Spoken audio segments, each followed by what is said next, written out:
ओम साई राम। बंदे हैं हम साई के यूट्यूब चैनल में आप सभी का बहुत बहुत स्वागत है। बाबा की कृपा से आप लोगों को एक अनुभव शेयर करने जा रही हूँ जो हमारे साथ एक डिवोटी ने शेयर किया है। मैं उनका नाम तो नहीं जानती हूँ, पर हाँ, एपिसोड 103 में भी बाबा की ही कृपा से उनका जो एक और एक्सपीरियंस था वो शेयर किया था मैंने, और ये ऊदी की जो महिमा है उससे जुड़ा ये अनुभव मैं यहाँ पे शेयर कर रही हूँ। पर उससे पहले एक बात आप लोगों से कह रही हूँ कि अगर आप में से भी किन्हीं को अपना अनुभव शेयर करना हो तो आप मुझे व्हाट्सएप, इंस्टाग्राम, टेलीग्राम के थ्रू या ईमेल आईडी के थ्रू जुड़ सकते हैं। मैं व्हाट्सएप ग्रुप लिंक ऐसे भी भेज देती हूँ, सिर्फ मतलब एक्सपीरियंसेस ही शेयर नहीं, कुछ भी पूछना हो या कोई भी प्रेयर्स या कुछ भी हो तो आप मुझे व्हाट्सएप के थ्रू मैसेज कर सकते हैं। और व्हाट्सएप का ग्रुप लिंक कम्युनिटी पोस्ट पर तो जाता ही है रेगुलरली, साथ में हर एक्सपीरियंस के डिस्क्रिप्शन में भी मिल जाता है।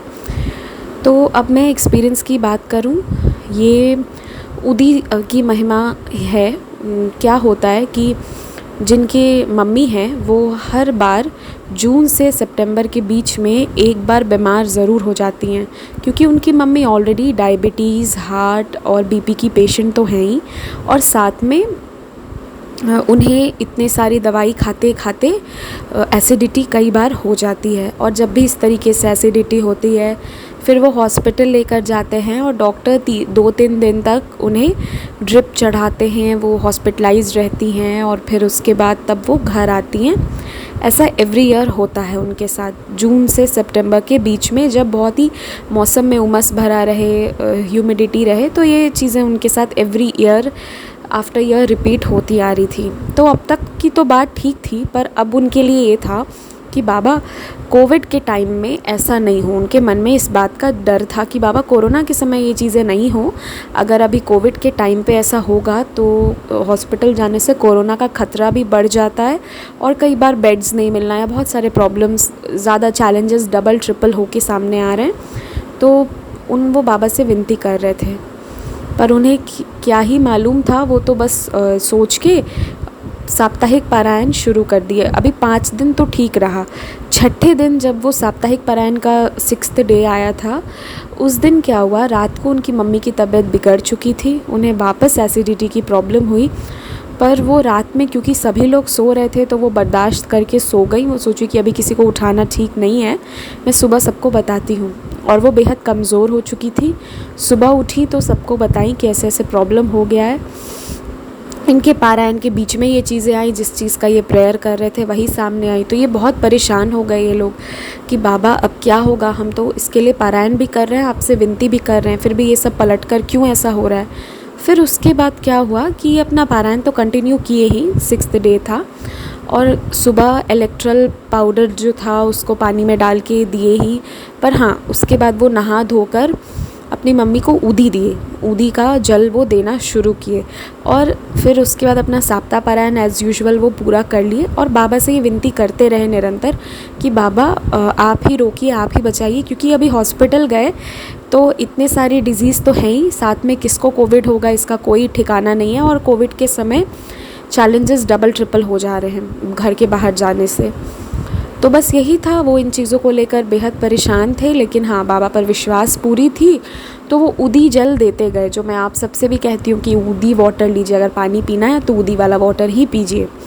तो उसके बाद ना वो अपनी मम्मी को देते गए। तो 6 से 7 दिन के अंदर अंदर ये जो वीकनेस था अपने आप उनका कम होता चला गया और वो बिल्कुल नॉर्मल हो गई, और कोई ऐसा फिर प्रॉब्लम उन्हें नहीं आया, हॉस्पिटलाइज नहीं होना पड़ा। ये सबसे बड़ी बात है कि बिना हॉस्पिटल गए ही बाबा उन्हें घर पर ही ठीक कर दिए, वरना हर साल उन्हें हॉस्पिटलाइज्ड होना ही पड़ता था। तो ये जो एक्सपीरियंस मेरे सामने आया ना, इससे मुझे और आप सबको ऊदी की महानता, ऊदी की कृपा के बारे में तो जानने को मिला ही। साथ में अगर आपने एक चीज़ नोटिस किया है कि नहीं, ये पारायण कर रहे थे कि वो बीमार ना हो, हॉस्पिटलाइज ना हो, है ना, हॉस्पिटलाइज नहीं होना पड़े, बट उसी समय उन्हें एसिडिटी हुआ उनके पारायण के बीच में। पर इनका विश्वास नहीं डगमगाया।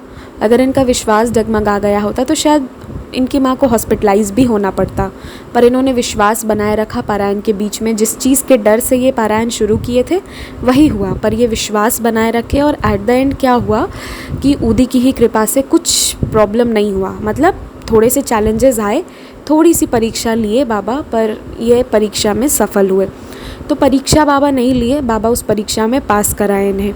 तो कहने का मतलब ये था कि इन्होंने विश्वास रखा, इसलिए बिना हॉस्पिटल गए ही सब कुछ घर पर ठीक हो गया। पर क्या किया इन्होंने, विश्वास रखा, वो बहुत इम्पॉर्टेंट है।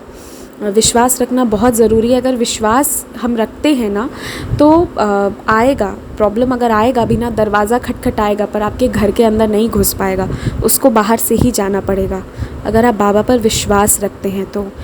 ऐसे ही एक्सपीरियंसेस होते हैं, बहुत बार ऐसा हो चुका है। तो ये चीज़ आज मैं नोटिस कर रही थी, क्योंकि आज मैं एक भैया से बात कर रही थी तो मैं उनसे भी यही कह रही थी कि भैया आप ऊदी लीजिए। ऊदी बहुत बहुत महान, बहुत पावरफुल चीज़ है। वीकनेस हो या कुछ भी हो, अगर आप कंटिन्यूड ऊदी लेते हैं ना तो आपके प्रॉब्लम्स अपने आप ठीक होते चले जाएंगे। तो अगर आप ये ऑडियो ये सुन रहे हैं तो आज से, अभी से ही ऊदी का सेवन करना शुरू कर दीजिए। जो ऊदी आपके पास है वही, वेट मत कीजिए ऊदी आने का, ठीक है। और बाबा पे विश्वास आप सब रखते ही हैं और रखिए। मुझे पता है बहुत सारे लोग, कुछ लोग बहुत प्रॉब्लम से भी गुज़र रहे हैं और कुछ लोग नॉर्मल हैं, ठीक हैं, खुश हैं। पर दोनों ही तरह के लोगों के लिए मैं एक ही चीज़ कहना चाहती हूँ कि हर किसी के लाइफ एक जैसा होता नहीं है, हर किसी के चैलेंजेस एक जैसे होते नहीं हैं। मैंने जो पढ़ा है, जो सुना है, वो ये है कि the toughest battle comes to the greatest warriors. पर हाँ, हमारे साथ बाबा खड़े हैं तो कुछ भी हो जाए पर बाबा हमें झुकने नहीं देंगे। यही मेरा आप सभी के लिए मैसेज रहेगा। Stay blessed. ओम साई राम।